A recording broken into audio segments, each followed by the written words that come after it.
Assalamualaikum warahmatullahi wabarakatuh. Halo, halo, hai. Apa kabar? Selamat malam. Gimana kabarnya? Ya, semoga aja kabarnya masih baik-baik saja, masih bersemangat ya.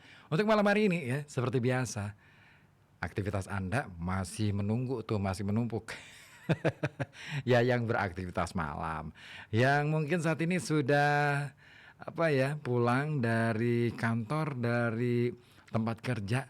Ya, sambil layah-layah ya, sambil menikmati istirahat malam ini, bisa dong tetap setel terus FM 91,2 Radio Kota Batik News Interaktif Solutif. Kenapa? Ada serbuk Senin berbuku. Seperti biasa, ada saya juga Ribut Ahwadi yang mengawal perjalanan serbuk Senin berbuku. Nah, masih dengan buku yang sama, The Divine Matrix ya, menyingkap rahasia alam semesta. Woi, dahsyat ya judulnya. Tapi memang sih bukunya emang dahsyat karena buku ini melalui buku ini ya si penulisnya yaitu Greg Braden ini berusaha untuk ya menautkan antara sains, spiritualitas dan lain-lain termasuk psikologi dan lain sebagainya. Juga mengenai kebudayaan atau pengetahuan masa lampau yang dimiliki oleh suku-suku atau bangsa-bangsa terdahulu. Nah, seperti apa? Kemarin sudah ya minggu yang lalu nggak ada ya, tapi minggu yang lalunya lagi berarti 2 minggu yang lalu saya sudah membacakan kepada Anda pengantar buku ini, The Divine Matrix. Nah, kali ini saya akan masuk ke bab 1, judulnya yang berada di dalam ruang matriks ilahi. Nah, dalam bab 1 ini Greg Braden mencoba untuk menukil dua nukilan dari Max Planck, yaitu seorang fisikawan yang hidup pada era 1858 sampai 1947. Nah, kira-kira begini bunyi dari kutipan itu. Sains tidak sanggup memecahkan misteri alam terbesar, dan itu karena di akhir penelusuran kita adalah bagian dari misteri yang hendak dipecahkan.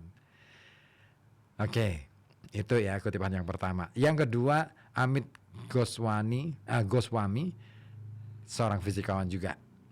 Dia mengatakan ketika kita memahami diri kita, kesadaran kita, kita turut memahami semesta hingga perpisahan pun sirna. Keterpisahan pun sirna ya.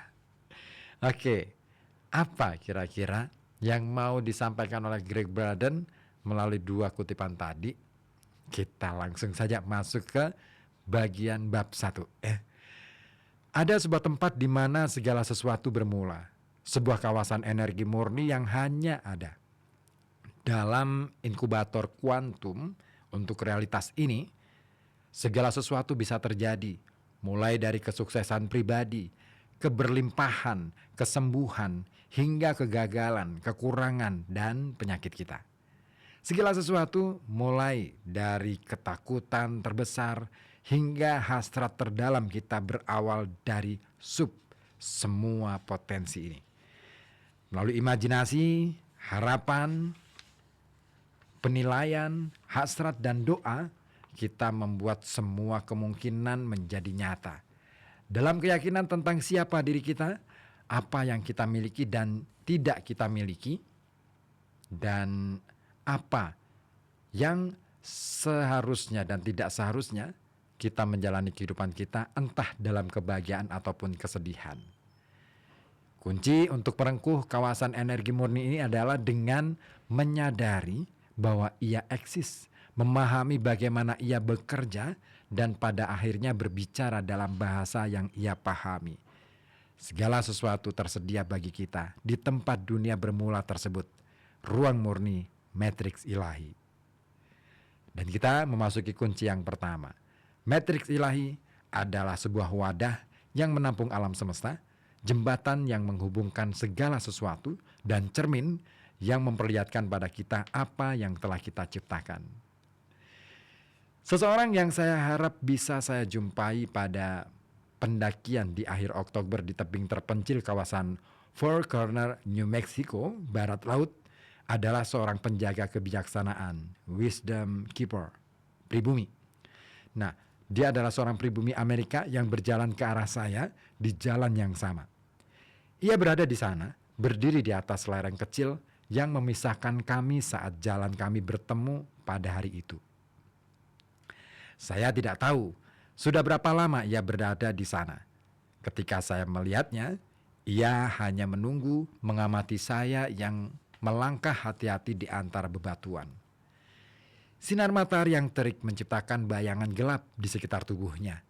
Saat mengangkat tangan ke atas mata untuk menghalangi sinar matahari, saya bisa melihat rambutnya yang berayun di sekitar wajahnya. Ia tampak kaget karena menyadari bahwa saya juga melihat ke arahnya. Angin membawa suaranya ke arah saya ketika ia menangkupkan tangannya di sekitar mulut. "Halo!" teriaknya. "Halo!" Saya berbalik menyapa. Saya tidak mengira akan bertemu seorang pada waktu seperti ini. Berjalan lebih dekat, saya pun bertanya, "Sudah berapa lama Anda di sini?" "Belum lama," jawabnya. "Saya datang ke sini untuk mendengar suara leluhur di gua itu," ujarnya seraya menunjuk ke arah sisi lain tebing. Jalan yang kami tempuh melintasi serangkaian situs arkeologi yang dibangun hampir 11 abad sebelumnya oleh sebuah suku misterius. Tak ada yang tahu dari mana mereka berasal atau siapa mereka. Tanpa data tentang kemampuan-kemampuan mereka yang tetap bertahan dari gerusan zaman, orang-orang yang disebut para pribumi modern sebagai orang-orang kuno tiba-tiba saja datang pada suatu masa sembari membawa teknologi paling mutakhir yang bisa dilihat di Amerika Utara selama ribuan tahun. Mulai dari bangunan 4 lantai dan kiva atau struktur bangunan untuk upacara berbentuk melingkar yang terkubur di tanah sampai sistem irigasi yang luas dan sistem pertanian mutakhir yang menjamin kelangsungan hidup masyarakatnya. Tempat itu seolah tiba-tiba saja mewujud dalam waktu sehari. Kemudian orang-orang yang membangunnya mendadak pergi, lenyap begitu saja. Tak banyak petunjuk yang bisa didapatkan tentang identitas orang-orang kuno itu. Selain seni batu berupa guratan di dinding tebing, tidak ditemukan catatan tertulis. Tidak juga ditemukan situs kuburan massal atau kremasi atau persenjataan perang. Namun, bukti keberadaan mereka berada di sana. Ratusan tempat tinggal kuno pada ngarai luas berukuran panjang 11 mil dan lebar 2 mil di sisi paling jauh tebing terpencil di New Mexico barat laut. Saya sering datang ke tempat ini untuk berjalan-jalan, membenamkan diri ke dalam keindahan yang ganjil dari sebuah kawasan terbuka yang gersang dan merenungkan masa lalu. Pada sore hari, di akhir Oktober itu, sang penjaga kebijaksanaan dan saya datang ke gurun tinggi pada hari yang sama. Untuk alasan yang sama pula, sama-sama percaya pada rahasia-rahasia yang tersembunyi di sana. Teman baru saya itu kemudian bercerita. Dahulu kala, dunia kami jauh berbeda dengan apa yang kami lihat saat ini. Penjaga kebijaksanaan itu memulai ceritanya. Ada lebih sedikit orang dan kami lebih dekat dengan alam. Orang-orang memahami bahasa hujan, tanaman, dan sang pencipta agung. Mereka bahkan tahu bagaimana cara untuk berbicara pada binatang-binatang dan penduduk angkasa luar. Mereka sadar bahwa kehidupan itu sakral dan hadir melalui perkawinan antara ibu bumi dan bapa angkasa. Pada masa itu, semua orang berbahagia dan hidup dalam harmoni. Saya merasakan sesuatu yang sangat purba bergejolak di dada ketika mendengar suaranya yang damai bergema di antara tebing-tebing batu paras yang mengelilingi kami. Tiba-tiba suaranya berubah sedih. Kemudian sesuatu terjadi, lanjutnya. Tidak ada yang tahu kenapa, tapi orang-orang mulai lupa pada jati diri mereka. Dalam kelupaan itu, mereka mulai merasa terpisah dari bumi, dari satu sama lain, dan bahkan dari sang pencipta. Mereka tersesat dan mengembara tanpa arah. Dalam keadaan seperti itu, Mereka merasa harus bertarung untuk bertahan hidup dan melindungi diri sendiri dari ketakutan-ketakutan alam yang memberi mereka kehidupan. Tak lama berselang, seluruh energi mereka terkuras untuk melindungi diri dari dunia di sekitar mereka, alih-alih berdamai dengan dunia di dalam diri mereka. Serta-merta, kisah lelaki itu membuat saya bergetar. Mendengar ceritanya, terasa seolah ia tengah menuturkan kondisi manusia saat ini.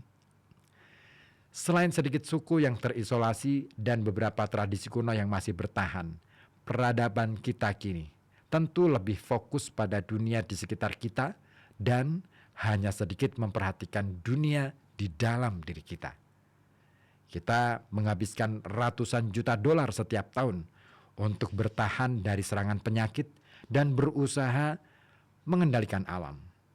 Barangkali kita jauh lebih tersesat daripada manusia-manusia sebelumnya, terpental dari keseimbangan kita dengan dunia natural kita. Sang penjaga kebijaksanaan memperhatikanku. Kemana kiranya ia akan mengarahkan ceritanya? Meskipun mereka telah melupakan jati dirinya, di sana tempat dalam diri mereka, anugerah leluhur mereka tetap bertahan. Lanjutnya, masih ada sekeping kenangan yang hidup dalam diri mereka. Dalam mimpi mereka di malam hari, mereka tahu bahwa mereka memiliki kekuatan untuk menyembuhkan tubuh mereka sendiri, mendatangkan hujan bila diperlukan, dan berkomunikasi dengan leluhur mereka. Mereka tahu bahwa entah bagaimana caranya, mereka sanggup menemukan kembali jati dirinya. Saat mencoba mengingat jati diri mereka, mereka mulai membangun benda-benda di luar diri mereka untuk mengingatkan mereka tentang siapa sesungguhnya mereka di dalam dirinya sendiri. Sering waktu, mereka bahkan menciptakan mesin untuk menyembuhkan, meramu bahan kimia untuk meningkatkan hasil panen, dan membentangkan kabel untuk komunikasi jarak jauh. Semakin jauh mereka mengembara dari dunia batin, kehidupan di luar pun semakin kacau dengan hal-hal yang mereka percaya mampu membuat mereka bahagia. Selagi menyimak kata-katanya, saya selalu melihat kaitan yang jelas antara orang-orang di dalam kisah tersebut dengan peradaban hari ini. Peradaban kita telah hanyut dalam rasa tidak berdaya untuk mendorong diri sendiri atau menciptakan dunia yang lebih baik. Seringkali kita merasa tidak berdaya melihat orang tercinta menderita penyakit kronis atau kecanduan. Kita merasa tidak berdaya untuk meringankan penderitaan dari penyakit mengerikan yang seharusnya tidak perlu dipikul makhluk hidup manapun. Kita pun hanya bisa berharap pada perdamaian yang mampu menyelamatkan orang-orang yang kita pedulikan dari teror peperangan. Dan kita semua merasa tidak berarti di tengah meningkatnya ancaman nuklir ketika dunia hari ini semakin terpecah-pecah oleh perbedaan agama, suku, ras, dan bangsa. Tampaknya semakin kita menjauh dari koneksi alami kita dengan bumi, tubuh kita, sesama manusia, dan Tuhan, semakin kita menjadi kosong. Dalam kekosongan itu, kita berjuang keras mengisi lubang di dalam diri dengan benda-benda. Memandang dunia melalui perspektif ini, saya serta-merta memikirkan dilema yang sama seperti yang digambarkan dalam film fiksi sains, Contact. Penasihat sains sang presiden yang diperankan Matthew McConaughey mengulas pertanyaan mendasar yang dihadapi masyarakat teknologi. Dalam wawancara televisi ia bertanya, apakah kita masyarakat yang lebih baik karena teknologi yang kita miliki? Apakah teknologi tersebut mendekatkan atau malah menjauhkan kita? Pertanyaan itu tidak benar-benar terjawab dalam film tersebut. Dan topik ini bisa ditulis dalam satu buku sendiri. Tetapi, poin yang disampaikan sang penasihat ketika bertanya tentang seberapa besar kekuatan yang kita keluarkan untuk membuat diri kita terpisah-pisah, sangatlah menarik untuk dikaji. Ketika kita menganggap video game, film, koneksi virtual online, dan komunikasi tanpa suara sebagai kebutuhan, dan hal-hal tersebut menjadi pengganti kontak fisik, semua ini bisa menjadi pertanda bahwa masyarakat sedang bermasalah.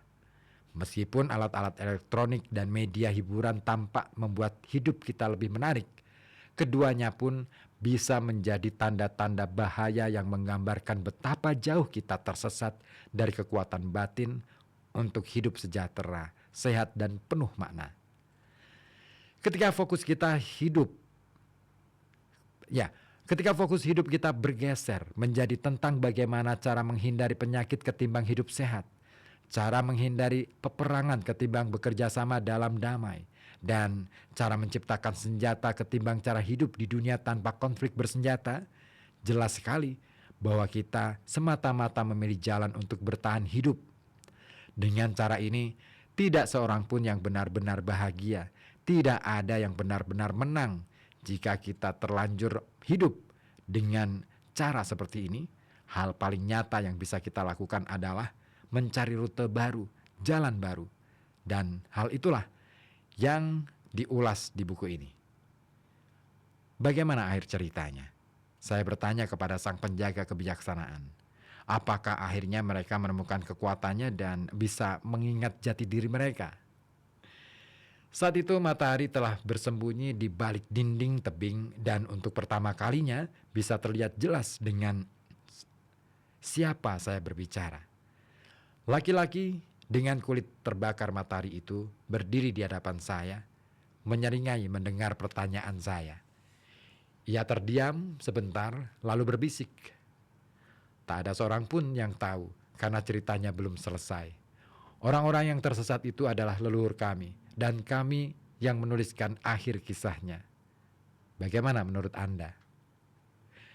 Setelah pertemuan itu, saya hanya beberapa kali bertemu laki-laki tersebut di sejumlah tempat dan di tengah komunitas yang sama-sama kami cintai.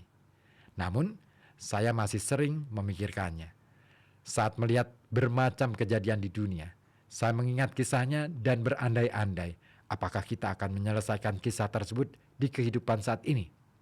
Apakah Anda dan juga saya akan menjadi orang-orang yang mengingatnya? Kisah yang diceritakan penjaga kebijaksanaan itu berimplikasi sangat luas. Pemikiran sejarah konvensional menganggap berbagai piranti dari peradaban-peradaban sebelumnya, tak peduli seberapa tuanya, pasti lebih tidak maju dibandingkan teknologi modern. Meskipun mungkin memang benar peradaban-peradaban kuno itu tidak menggunakan sains modern untuk memecahkan masalahnya. Bisa jadi mereka malah memiliki sesuatu yang lebih baik. Dalam diskusi dengan sejarawan dan arkeolog yang setiap hari mengorek-ngorek dan menafsirkan masa lalu, umumnya topik ini menjadi bahan perdebatan sengit. Jika mereka sangat maju, di mana bukti teknologi yang digunakan? Salah satu ahli bertanya, di mana kita bisa menemukan pemanggang roti, microwave, atau VCR, atau video kaset recorder? Menarik bagi saya bahwa dalam menginterpretasikan perkembangan suatu peradaban, kebanyakan ahli sangat bergantung pada benda-benda yang diciptakan. Bagaimana dengan pola pikir yang mendasari penciptaan benda-benda tersebut? Dalam pemahaman saya, tentu kita tidak bisa menemukan televisi atau kamera digital dalam catatan arkeologi Amerika Barat Daya atau dimanapun. Namun pertanyaan utamanya adalah, kenapa? Apakah mungkin ketika menemukan sisa-sisa peradaban maju seperti di Mesir, Peru, ataupun Amerika Barat Daya, sesungguhnya kita sedang menyaksikan sisa dari teknologi yang sangat maju sampai-sampai mereka tidak membutuhkan pemanggang roti dan VCR.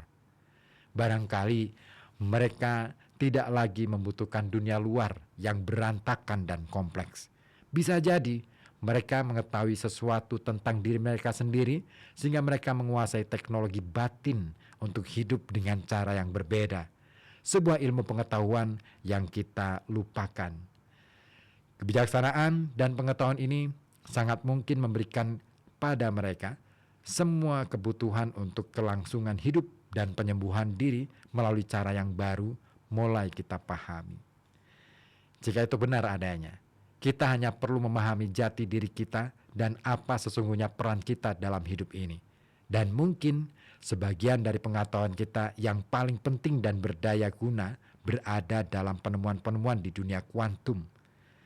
Beberapa abad terakhir, para fisikawan menyingkap bahwa substansi yang menyusun tubuh kita dan alam semesta tidak selalu mengikuti hukum-hukum fisika yang rapi dan teratur sebagaimana yang dipercaya selama hampir 3 abad terakhir. Faktanya, pada skala terkecil kehidupan, partikel-partikel yang menyusun diri kita justru melawan aturan yang menyatakan bahwa kita saling terpisah dan memiliki eksistensi terbatas. Di level partikel, segala sesuatu saling terkoneksi dan tidak terbatas. Penemuan-penemuan itu menunjukkan bahwa ada sesuatu di dalam diri kita yang tidak dibatasi oleh waktu, ruang, atau bahkan kematian. Inti penemuan-penemuan ini adalah kita hidup di dalam semesta non-lokal, tempat segala sesuatu selalu terkoneksi. Dean Radin, ilmuwan senior Institute of Nautic Science, telah menjadi pelopor dalam upaya mengeksplorasi makna kehidupan kita di dunia.